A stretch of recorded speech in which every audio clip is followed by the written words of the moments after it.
हकीकत यह है कि कंगना रनावत का मानसिक संतुलन पूरी तरह से बिगड़ चुका है।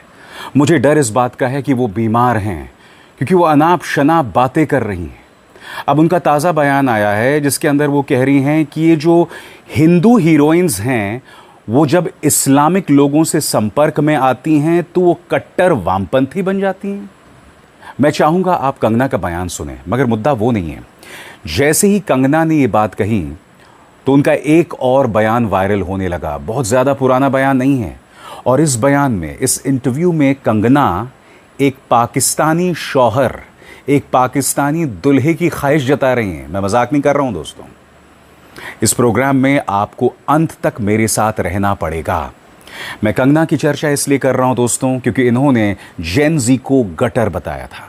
मैं कंगना की चर्चा इसलिए कर रहा हूं क्योंकि ये औरत, इसने मेरे किसानों का अपमान किया था, जिसके चलते एक लड़की ने चंडीगढ़ में इन्हें जोरदार तमाचा मारा था, जिसका मैं समर्थन नहीं करता हूं। मगर ये महिला लगातार हमारे किसानों, हमारे जेन ज़ी, तमाम वो लोग जो इस सरकार से सवाल करते हैं, उनके बारे में अनर्गल बातें कहती रहती हैं। और अब उनका ये ताज़ा बयान कि हिंदू हीरोइंस इस्लामिक कट्टरपंथियों से संपर्क में आती हैं और फिर कट्टरपंथी वामपंथी बन जाती हैं। सुनिए इनकी वाहियात बकवास। जबकि मैं पार्लियामेंट के लिए लेट हो रही हूँ, लेकिन फिर भी मैंने सोचा मैं आपके साथ अपना एक कुछ विचार नहीं, एक फीलिंग जो है वो शेयर करूँ। क्योंकि आज मैं सुबह एक पोस्ट कर रही थी, एक हमारी फिल्म इंडस्ट्री की बहन है, बहुत ऐसी हमने फिल्म इंडस्ट्री में हिंदू बेटियाँ, बहनें जिनके संपर्क में हम रहे हैं, उनको बहुत क्लोजली देखा भी है, जाना भी है। और हम देखते हैं कि है वो हिंदू, लेकिन चाहे पॉलिटिक्स हो, चाहे रिलीजन हो, उसको लेकर उनकी कोई विचारधारा नहीं है। यूथ में यूजुअली ऐसा होता है, वो बहुत ही न्यूट्रल है। लेकिन जैसे ही वो, चाहे आप संबंध कह लीजिए, शादी कह लीजिए, दोस्ती कह लीजिए, इस्लामिस्ट के संपर्क में आते हैं, वैसे ही उनकी सोच इतनी डिफाइंड हो जाती है, इतने कट्टरपंथी लेफ्टिस्ट वो बन जाते हैं, which I think there is no harm in that. क्योंकि आपको संविधान ये आज़ादी देता है, आप जो चाहे उस तरह का रिलीजन, आइडियोलॉजी अडेप्ट कर सकते हैं। लेकिन जो प्रॉब्लम की बात है, लेकिन जब हिंदू बेटियों की बात आती है, क्योंकि आज मैं अपने आप को डिफेंड नहीं करूंगी, मैं नहीं कहूंगी कि जी मैंने आइटम नंबर्स के खिलाफ या पे पैरिटी के खिलाफ या कभी बड़ी बड़ी फिल्मों में काम नहीं किया, हीरोज़ के खिलाफ मैंने जो है वो बहिष्कार किया, मैंने नेपोटिज्म के खिलाफ लड़ाई लिया, आप मुझे ऐसा कैसे कह सकते हैं। हाँ, मैं एक मॉडरेट हिंदू थी। आज अगर मैंने खुद को डिफेंड कर लिया तो इतनी न जाने कितनी बेटियां जो ये जिसे कहते हैं कि लीप नहीं ले पाएंगी। हाँ, मैं मॉडरेट हिंदू थी। आज इसी वक्त मुझे जो है जो मुझे तंज किया जाता है, तुम कब से संघी बन गई, मुझे संघी बनना है। मुझे जो है बीजेपी आरएसएस की आइडियोलॉजी, जिसे एक अवेकन्ड हिंदू, मुझे बनना है, मुझे कन्वर्ट होना है। मैं क्यों नहीं कन्वर्ट हो सकती? तो ये जो दोगलापन है समाज का, जब हिंदू बेटियों की बात आती है तो जो समाज के ठेकेदार है वो एक अग्नि परीक्षा के लिए हमारे 10 साल पुराने, तुम तो पार्टी करती थी, तुम तो ये करती थी, ठीक है मैं सब कुछ करती थी, लेकिन आज मुझे भी कन्वर्ट होना है और मुझे जो है एक डिफाइंड और एक अवेकन्ड हिंदू बनना है। तो मेरे लिए वो रास्ता क्यों बंद है? तो ये जो है ये एक दोगली सोच और दोगले विचार नहीं चलेंगे। और बाकी आप लोग मुझे बताइएगा मेरी और कैसे विचार फाइन हो सकते हैं। और आई जस्ट फील दैट हमारी बेटियों को भी वो आज़ादी होनी चाहिए। अगर उनको कन्वर्ट होना है डिफाइंड और डिसिप्लिन्ड हिंदू में, व्हाई नॉट। अब जैसे इन्होंने बयान दिया दोस्तों, तो इनका एक पुराना बयान इनके आलोचक वायरल करने लगे। यहाँ पर ये बात कर रही हैं इस्लामिक कट्टरपंथी की।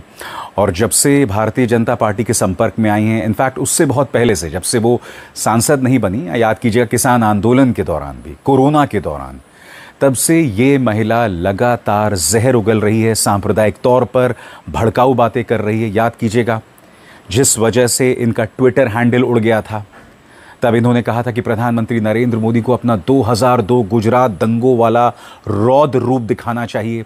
ऑपरेशन ब्लू स्टार की याद दिलाई, जो किसान वहां पर आंदोलन कर रहे थे, जहां पहले ही 700 मौतें हो चुकी थी, वहां पर इस तरह की बातें ये औरत कर रही थी। और अब इनका एक पुराना बयान वायरल हो रहा है जिसके अंदर ये ख्वाहिश जता रही हैं कि मुझे पाकिस्तानी दुल्हा चाहिए, मैं उसके लिए चिकन कोरमा बनाऊंगी, उसकी उम्र जो है वो 30 साल से ज्यादा ना हो। आई मीन से कुछ भी बकवास। अभी अभी आपने सुना क्या बकवास कर रही थी, करीब 2-2.5 मिनट की बकवास थी। She is not making any sense at all, यानी कुछ भी कहते रहना जिसके कोई मायने नहीं है। और अब उनका ये पुराना बयान वायरल किया जा रहा है। कंगना ने जब ये बयान दिया तो कई लोग उन्हें इस बयान की याद दिला रहे हैं। सुनिए उनका ये पुराना इंटरव्यू जो शायद उन्होंने किसी पाकिस्तानी चैनल को दिया था।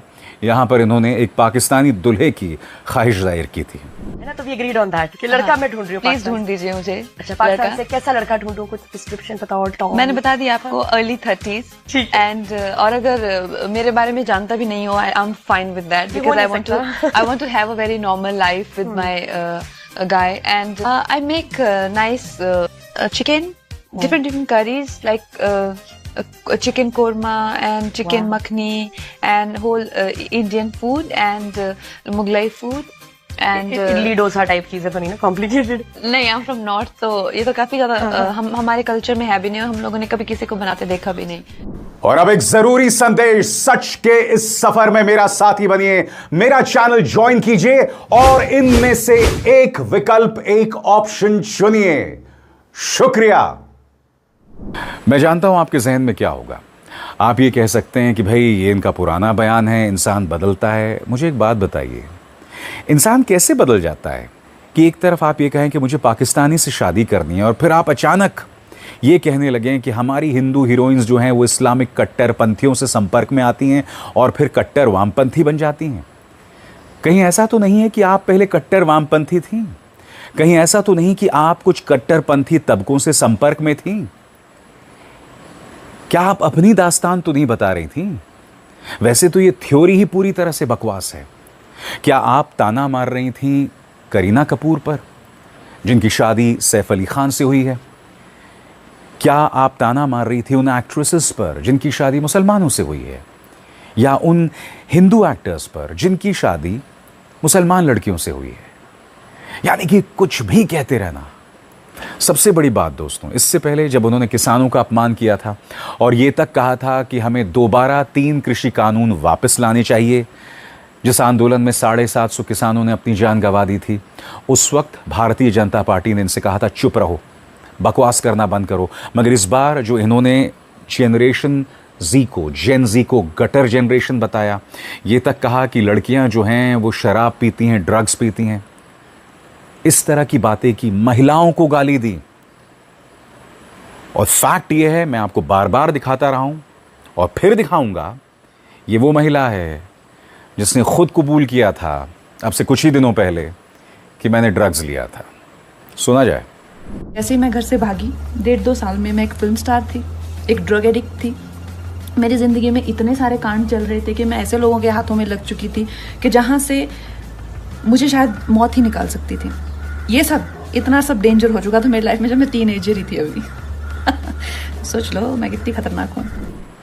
और यही नहीं, ये फिल्म प्रमोशन में जाया करती थी, मंच पर खड़े हो जाया करती थी और कुछ भी कहती थी कि हम जोरदार दारू पिएंगे, जम के दारू पिएंगे।